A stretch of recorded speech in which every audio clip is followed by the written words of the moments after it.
Speaker, I thank the gentleman from Florida for yielding, and I do rise in very strong support of this rule, as well as the underlying bill, H.R. 3, the No Taxpayer Funding for Abortion Act. I would also like to commend our colleague from New Jersey, Representative Chris Smith, for his leadership on this legislation and his steadfast pro-life stance throughout his tenure in Congress.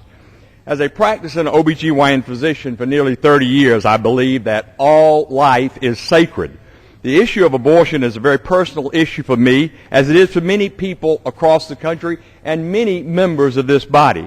However, that is not why we are on the House floor today considering this legislation. Instead, we are here to answer one simple question. Should American tax dollars be used to fund abortions?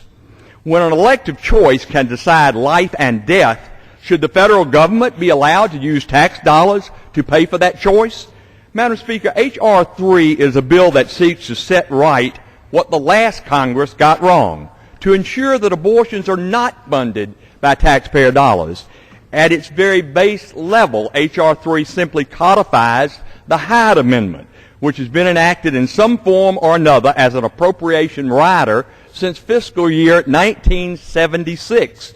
Through this legislation today, we will make permanent the prohibition on federal funding for abortions, thereby eliminating the inherent vulnerability that riders like the Hyde Amendment face as part of the annual appropriation process. Furthermore, H.R. 3 codifies the Hyde Dr. Dave Weldon conscience clause that has protected health care providers from discrimination by state and local governments for simply refusing to provide, to pay for, or even refer for abortion.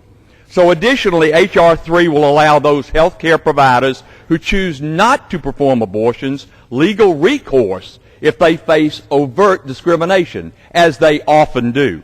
Madam Speaker, H.R. 3 also prevents federal funds being used for tax credits that subsidize health insurance coverage that includes elective abortion through the Patient Protection and Affordable Care Act, so-called Obamacare. One of the many problems with this law, Obamacare, is that there's no statutory language prohibiting premium assistance from being used for abortions, despite many efforts of House and Senate Republicans during the last Congress. H.R. 3 provides the assurance that our taxpayer dollars will not be used in any form of federal subsidies for abortion coverage.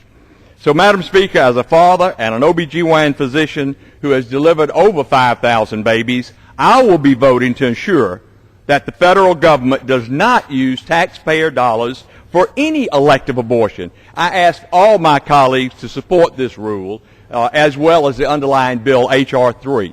And with that, Madam Speaker, I yield back the balance of my time.